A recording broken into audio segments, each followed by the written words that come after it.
नमस्कार दोस्तों, BEd first year first paper के बारे में बात करेंगे। अगर आपने मेरे चैनल को सब्सक्राइब नहीं किया, सब्सक्राइब करें। सब्सक्राइब करने से मेरे से जुड़ जाते हैं। इसके अंतर्गत हम बात करेंगे बौद्धकालीन शिक्षण विधियां के बारे में। इसके अलावा शिक्षा केंद्र के बारे में भी बात करेंगे। तो पहले शिक्षण विधियां को देखेंगे। बौद्ध काल में लेखन विधि का प्रचलन हो चुका था, परंतु अभी तक वह जनसाधारण में प्रचलित नहीं हुआ था। इसीलिए बौद्ध विहारों तथा मठों में ब्राह्मण कालीन शिक्षा के समान ही शिक्षण की भौतिक विधि को प्रमुख रूप से प्रचलित थी। अध्यापक पढ़कर छात्रों को सुनाते थे और छात्र सुनकर कंठस्थ करते थे। बौद्ध शिक्षा में उपदेश प्रणाली का भी प्रचलन था। जो जनसाधारण बौद्ध धर्म में श्रद्धा रखते थे वे बौद्ध भिक्षुओं को अपने यहाँ बुलाकर उनके उपदेश सुनते थे। इन्हें उपासक भी कहा जाता था। मठों में गूढ़ विषयों के रहस्य जानने के लिए तर्क विधि का भी प्रयोग किया जाता था। मठों व विहारों में विशेषज्ञों के भाषणों की भी व्यवस्था की जाती थी। इससे स्पष्ट है कि तब भाषण पद्धति भी प्रचलित था। बौद्ध भिक्षु ज्ञान प्राप्त करने हेतु एकांत में मनन भी किया करते थे। इसे मनन विधि उच्च स्तरीय ज्ञान प्राप्त करने की प्रमुख विधि थी। इसे एकांत साधना विधि भी कहते हैं। बौद्ध काल में दो प्रकार से शिक्षण विधियां थी। पहला व्यक्तिगत विधि और दूसरा सामूहिक विधि। व्यक्तिगत विधि में इसे भी दो भागों में बांटा गया, स्वाध्याय विधि और मनन चिंतन विधि।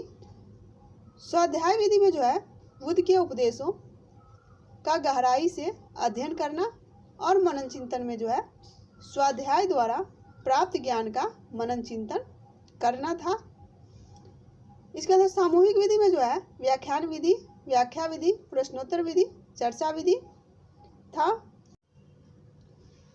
सामूहिक विधि, व्याख्यान विधि, व्याख्या विधि, प्रश्नोत्तर विधि, चर्चा विधि, इसकी थोड़ी व्याख्या करेंगे।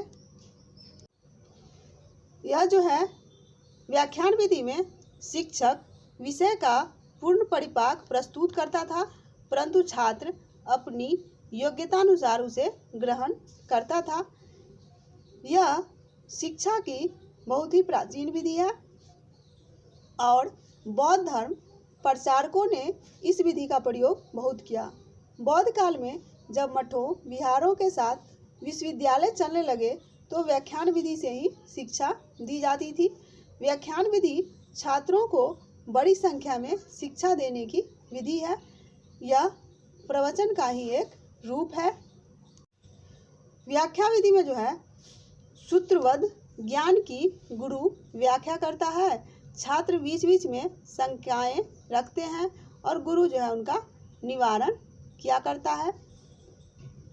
व्याख्या विधि में स्पष्टीकरण तर्कपूर्ण ढंग से किया जाता ताकि छात्र की कठिनाई दूर हो जाए और वह ठीक से समझ जाए। बिना स्पष्टीकरण या व्याख्या के ज्ञान ग्रहण करना संभव नहीं है। ऐसी शिक्षा देने से कोई भी फायदा नहीं है। प्रश्नोत्तर विधि में शास्त्रार्थ विधि का प्रयोग बौद्ध संघों या मठों में होता था। अपने पक्ष के समर्थन में शास्त्रार्थ होते थे। प्रश्न दोनों ओर से ही होते थे और उत्तर दिए जाते थे। मत को सिद्ध करने के लिए 8 प्रकार के प्रमाणों का प्रयोग होता था।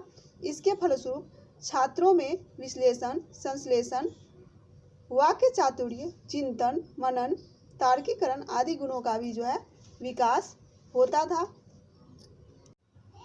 चर्चा विधि में जटिल दार्शनिक सिद्धांत या अधीन सामग्री पर विद्यार्थी परस्पर चर्चा करते थे। शिष्य परस्पर गुरु के साथ बैठकर छोटे छोटे कठिनाइयों पर भी चर्चा किया करते थे। वाद विवाद, चर्चा या संगोष्ठी के द्वारा ये होता था। आज की सेमिनार या वर्क विधि को ही चर्चा विधि कह सकते हैं। इसमें जो है शंका, संदेह या समाधान भी होता था। इन विधियों के जो अलावा है पुनरावृत्ति एवं स्मरण धारणा पद्धति, निधि ध्यासन पद्धति, सम्यक समाधि पद्धति, व्यवहारिक अभ्यास की पद्धति, भ्रमण निरीक्षण दीक्षा पद्धति के द्वारा भी जो शिक्षण कार्यक्रम होता था, शिक्षण की ये विधियाँ थी। बौद्ध काल में जो है शिक्षा का केंद्र बड़े बड़े अंतर्राष्ट्रीय स्तर के शिक्षा केंद्रों में परिवर्तित हो चुके थे, जिन्हें हम आधुनिक भाषा में विश्वविद्यालय कह सकते हैं। इस प्रकार के शिक्षा केंद्र जो है प्रमुख रूप से वल्लभी, विक्रमशिला, बंगाल, जगदल्ला, मिथिला, नदिया तथा नालंदा में जो है चल रहे थे। बौद्धकालीन शिक्षा प्रणाली का जो है भारत की शिक्षा पर व्यापक तथा स्थायी प्रभाव पड़ा। इन प्रभावों को कुछ इस प्रकार से देख सकते हैं कि शिक्षण का स्वरूप सरल व जटिल तथा लोकप्रिय बना, शिक्षा जीवनोपयोगी बनी, शिक्षा से गूढ़ रहस्य निकाल दिए गए और उनके स्थान पर जो है वास्तविक तथा प्रत्यक्ष ज्ञान को ही अधिक महत्व दिया गया। शिक्षा के विश्वविद्यालय स्तर के ऐसे केंद्र बने जिनकी ख्याति पूरे विश्व में छा गई। इस समय जो है भारतीय संस्कृति का प्रचार विदेशों तक में हुआ। चीन, कोरिया, बर्मा, मध्य एशिया, जावा, सुमात्रा, मलय आदि भारतीय संस्कृति जो है वहाँ तक पहुँची। बौद्ध शिक्षा काल में ही पाठ्य पुस्तकों का प्रचलन हुआ। तो ये था बौद्धकालीन शिक्षण विधियाँ और शिक्षा का केंद्र। धन्यवाद।